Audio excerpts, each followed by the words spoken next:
So before we start working with this rock, just a bit on safety. Make sure you do some research on whatever rocks you're working on. So two main issues are heavy metals and asbestos, and serpentine commonly has these white asbestos fibers. So stay away from any sample that has white fibers and make sure you wipe down any dust that's left over when you finish with a wet paper towel. And just be aware that dust can be quite dangerous and maybe even give you cancer. So serpentine is formed from rock high in olivine, reacting with water to form silica sheets. As olivine is found highly in mafic rock, which also called peridotes. The formation of olivine is found commonly on the seafloor where the basalts are high in olivine and they can also mix with water. So the ocean has huge amounts of serpentine present. This here is the serpentine structure showing each silicate sheet as a tetrahedral sheet, and that's coupled with a magnesium sheet known as an octahedral sheet, so the silicon oxide sheet and magnesium oxide sheet, and which can often be an aluminium oxide sheet. One of the giants in geology is Matt Cohn, perhaps Professor Matt Cohn, who's actually got videos out too.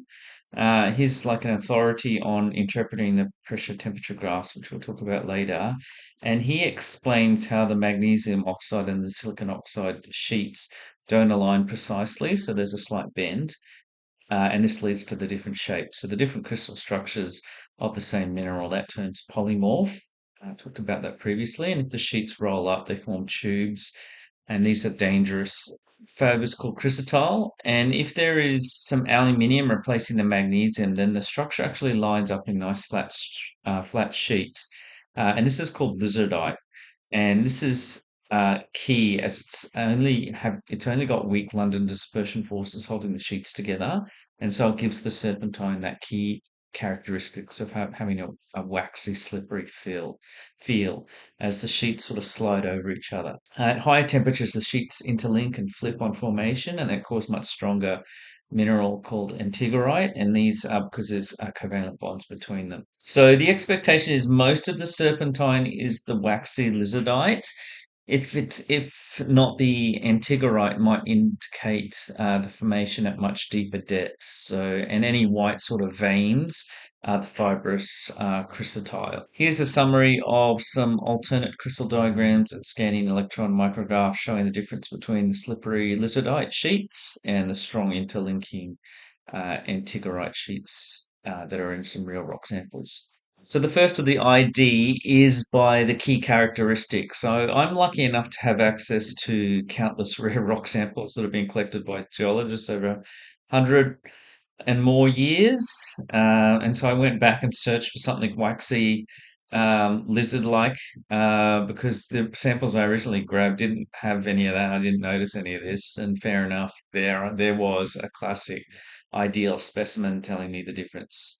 And so it's if you have that, fine, then finding you can tell the difference between green rocks is easy if you have the ideal specimen. So here's a green schist that has clear foliation. The serpentine is waxy, and the eclogite has garnets in it. But realistically, rocks are in various stages of metamorphism and huge variation of minerals. And you can't bank on just coming across the classic example in the field. Now, one of the best ways to ID a rock is to have the geologist do all the work for you. And so you go to a geological map and find out what massive rock outcrops there are, and just refer to the field guide, the geological map. So when I went to the North Wine River, well, I even went there because I knew there were greenstones around, and then I got some green schists as well. So that's what the geological map told me. So the main reason I'm doing this video actually is because I've got a geological map of Port Macquarie, and I'm going to go identify serpentine, and this video tells you how to do it. Okay, so also another indicator I can use is hardness. We can use so another essential indicator, so either the rock overall has a certain hardness to it, or you can kind of try and scratch individual minerals in the rock. And most of the igneous minerals won't be scratched by a knife. Just be careful exactly what glass or steel you use. I've got an actual Swiss Army knife that I carry around, but the problem is that steel is good quality, so it's like a 6.5 hardness when it really should just be a 5.5. So maybe a nail would be nice, but I have no reason to carry a nail around. And so as you can see, in most cases, the minerals in igneous rock shouldn't be scratchable with a knife, or they shouldn't scratch glass.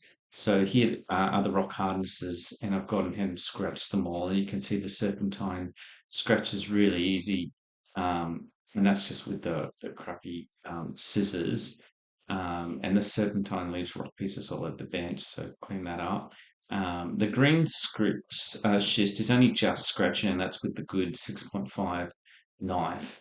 Uh, and then the Eclogite doesn't scratch at all because that's got quite a hardness, and you can scratch and it leaves this little silvery line, and that's just a layer of metal that's been rubbed off, and you rub off that metal layer and there's no scratching there. You can see it's nice and clean. And so another really good one is the XRF. So that's the X-ray fluorescence spectrometry.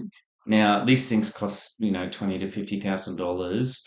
Um, but even for something like the Port Macquarie, they double check their rock samples, and so they've done the work for you. So here, and so you can get a perfect match for the serpentine ratio. So um, they've done it for you, and here they are. So that's nice because they can't afford that.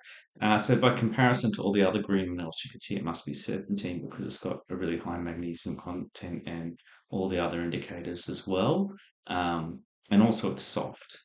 So it could be olivine or peridot, but it's not hard, which olivine would be. And last but not least is the ID by the pressure temperature charts. Now, this was probably the best for last. You can see here that it's the number one tool for geologists. And 1 and 3 are sort of the same thing. 5 have already done the geological maps. Um, and 2 and 4 are the expensive instruments, but the unis can do that for you if you look things up, hopefully. And so that covers all the fine main tools for IDing rocks. Just an important note that the developers of these PT diagrams use chemistry, so that you need entropy and enthalpy and Gibbs free energy to make sense of geology. And so chemistry is foundational to geology. So make sure your teacher is teaching you those three, even if your particular syllabus has decided to ignore entropy, enthalpy, and Gibbs, or at least entropy they're ignoring for the time being. New South Wales is doing it, and you need it to understand chemistry, and you can't operate geology without it. So moving on, the pressure temperature diagrams can help us because um, we can know what rocks. If we look around, you can see what rocks it might have come from and rocks it's turning into. So in the context of the rocks, you can see what things have gone from this to this to this. So that will help you know what sort of rock it is.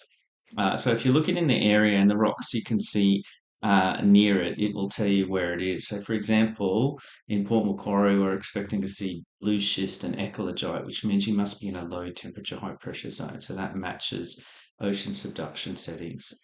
So it's highly likely they're serpentine.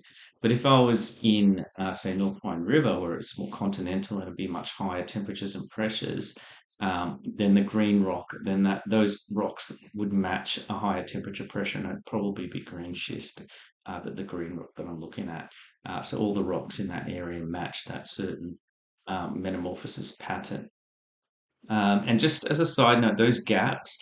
Professor Matt Cohn is the expert in interpreting them, and he's the one that put the gaps in there. So that's because the reactions with water could be because it's not pure water, like seawater, or there's uncertainties in the rock because of the mineral percentages. So that's why the gaps are there. They're actually calculated. They're not random due to those variations. So you can see that these temperature diagrams just summarize down the serpentine and green schist. And just as a mention, the Bowen's reaction scale is also useful if you're looking at considering um, if the pressure temperature situation is forming more complex silicon dioxide structures or less complex silicon dioxide structures in comparison to the original structure and setting that they're in. That often helps make sense of things. And solid state solutions also helps make sense of things. The cations can get substituted in and out of the silicon dioxide structures. And so, for instance, this makes a lot of sense with the water uh, into these oceanic basalts. So there's because the water's got to sodium, it makes sense that the calcium's getting replaced just by sodium, and so there's a change in the feldspars to more sodium feldspars, and so that's what you get to see in the serpentine outcrops. And by the way, I've been saying serpentine, which is the mineral, but it's sort of interchangeable with serpentinites, which is the rock, which I didn't mention at the start, but whatever. All right. So hopefully now you have all the tools. You understand these are all the tools at your disposal, and that's how you can piece together, hopefully, quite easily. If the green rock is serpentine, or if it's some other green rock, what that rock is likely to be.